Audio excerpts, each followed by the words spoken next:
अस्सलाम वालेकुम दोस्तों, उम्मीद करता हूँ आप सभी लोग खैरियत से होंगे। इस वीडियो में बात करेंगे इजराइल और ईरान के बीच में हो रहे जंग के बारे में, और इसी बीच में जो इंडियन फंसे हुए हैं ईरान में और इजराइल में उनका क्या होगा। इजराइल जो भर भर के लोग गए काम करने के लिए इंडिया से, उनका अभी क्या हालात हैं, उनको कैसे रेस्क्यू किया जाएगा, इस पे बात करेंगे। और एक फ़्लाइट की इमरजेंसी लैंडिंग हुई है जो पूरे हाजियों से भरी हुई फ़्लाइट थी, सऊदी से आई थी, अब वो लखनऊ में।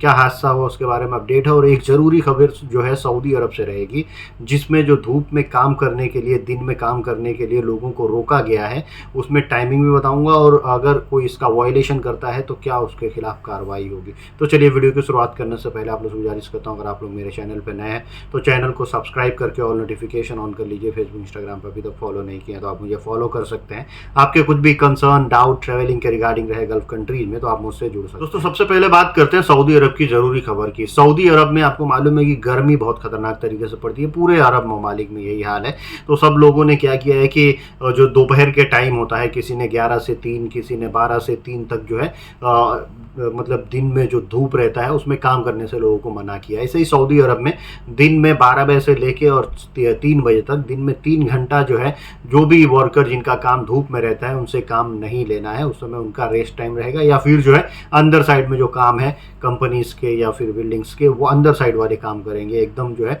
धूप के डायरेक्ट जो है सनलाइट में वो काम नहीं करेंगे। और ये जो है 3 महीने के लिए है। 15 जून से इसकी शुरुआत हुई है, सितंबर तक, 15 सितंबर तक चलेगा। लेकिन अगर कोई कंपनी इसमें पकड़ी जाती है कि वो अपने वर्कर्स से धूप में काम करा रही है, तो पकड़े जाने पे 3000 रियाल से लेकर के 10,000 रियाल तक का जुर्माना लग सकता है, और 1 महीने के लिए उनके सरकारी कामकाज उस कंपनी के बाधित हो सकते हैं, बंद किया जा सकता है, या कई केसेस में ये दोनों ही उनके ऊपर अप्लाई हो सकता है। अब बात करते हैं ईरान इसराइल के बीच में जो जंग चल रही है वो कितनी खतरनाक स्थिति में पहुंच गई है। इसका अंदाज़ा आप लगा सकते हैं कि दोनों तरफ अगर देखें तो ईरान में भी तबाही मची हुई है और इसराइल में भी तबाही मची हुई है। हालांकि इसराइल की हिस्ट्री में ये सबसे बड़ी तबाही हो रही है। तेल अवीव या हाइफा सिटी की बात करें, वहाँ पे तो डिफेंस सिस्टम उसके जो है वो भी काम नहीं कर रहे हैं। आयरन डोम जो है डगमगा गया है, वो भी कंफ्यूज हो गया है कि इतना अटैक जो आ रहा है ईरान की तरफ से उसको कैसे हैंडल करें। और जो वहाँ की मिसाइलें हैं वो सिटीज़ में गिर रही हैं।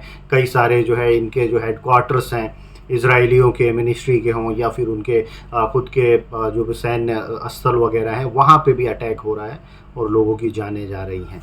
तो इसराइल इस समय एकदम बौखलाया हुआ है, और इसराइल बौखलाते हुए एक बयान दिया है नेतन्याहू ने। वो कहा है कि ईरान जो है वो ट्रंप को मारना चाहता है, अमेरिकी राष्ट्रपति को। अमेरिका और इसकी तो है ही है, लेकिन ये कॉन्स्पिरेसी करके जो है काम करने वाला इसराइल एक षड्यंत्रकारी देश है।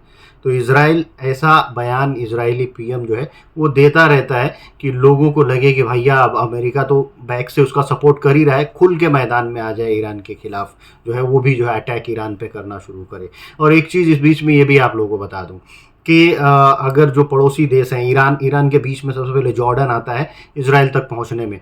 तो जॉर्डन जो है वो अपने जो है एयर डिफेंस सिस्टम को एक्टिव करके रखा है, वो भी इंटरसेप्ट कर रहा है जो भी मिसाइलें उसके एयर स्पेस से जा रही हैं। तो खास करके ईरान की मिसाइलों को जॉर्डन से भी मारा जा रहा है, सऊदी अरब से भी मारा जा रहा है। सऊदी अरब में यूएस का डिफेंस जो है उसका सिस्टम है, और यूएस की जो है आर्मी बेस सऊदी अरब में भी है, यूएई में भी है, जहाँ जहाँ है गल्फ कंट्रीज में, कतर में भी है। लगभग हर देशों में ये लोगों ने अपना जो है डिफेंस के लोग बैठा के रखे हुए हैं, इनके आर्मी बेस बने हुए हैं।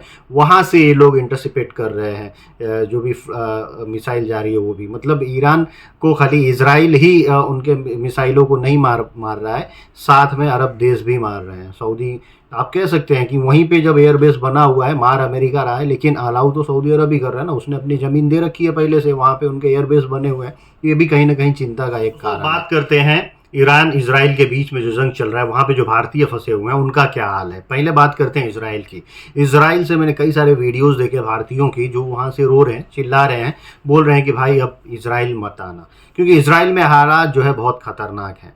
वहाँ पे बहुत ख़तरनाक तरीके से अटैक भी हो रहा है, जान जो है लोगों की जा रही है। अब इसमें जो भर भर के खास करके यूपी से लोगों को भेजा गया था, गवर्नमेंट ने भी उनका साथ दिया, सब चीज़ करके चलो भाई इसराइल जाओ, वहाँ पे जो है इतने पैसे कमाओगे, लाखों में कमाओगे, और लोगों की जान जोखिम में आप कह सकते हैं एक तरह से सरकार ने ही डाला है।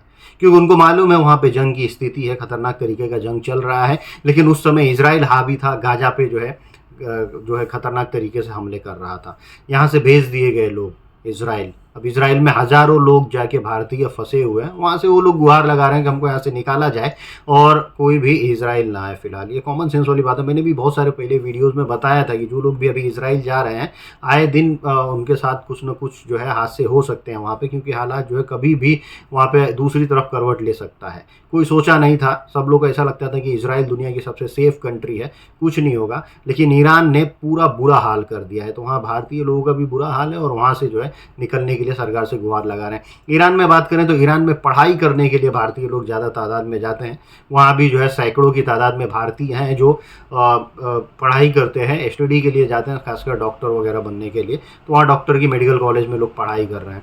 अब वो लोग भी वहाँ से गुहार लगा रहे हैं। उनके 3 दिन से लगातार अटैक हो रहे हैं, तो भारतीय लोग जो है गुहार लगा रहे हैं कि हमको यहाँ से निकाला जाए सेफली, और रो रहे हैं, परेशान है।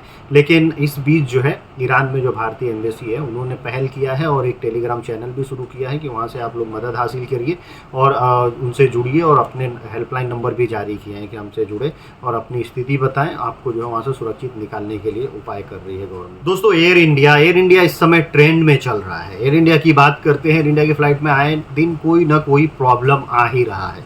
लोग बाइकआउट करने की कोशिश ये कर रहे हैं, अपील कर रहे हैं कि भाई बाइकआउट किया जाए एयर इंडिया का। एयर इंडिया हादसा बहुत ही खतरनाक, बहुत ही दुखद हुआ, जिसमें जो है 300 से ज़्यादा लोगों की मौत हुई।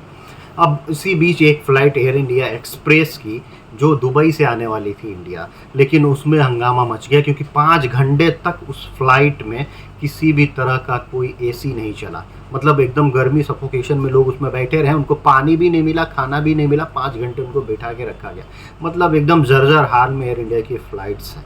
अगर कोई प्रॉब्लम होगा जभी तो एसी चालू नहीं हुआ उसमें, तो लोगों ने 5 घंटे तक जो है हंगामा काटा। उस वीडियो के आखिर में बात करते हैं एक फ़्लाइट जिसमें जो है 250 हज यात्री बैठे हुए थे, जो हज पे इस साल गए हुए थे सऊदी अरब।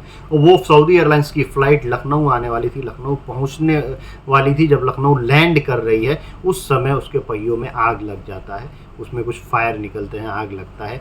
फिर भी उसकी इमरजेंसी लैंडिंग वहाँ पे लखनऊ एयरपोर्ट पे कराई जाती है और सही सलामत सारे यात्रियों को वहाँ से निकाला जाता है। ये भी एक बहुत बड़ा हादसा होते होते समझिए आप बचा है, जिसमें बड़ी प्लेन थी, 250 यात्री सवार थे। आज की वीडियो करता हूँ यही समाप्त। उम्मीद करता हूँ वीडियो अच्छी लगी। मिलता है अगली वीडियो में। Thank you guys, thank you for watching.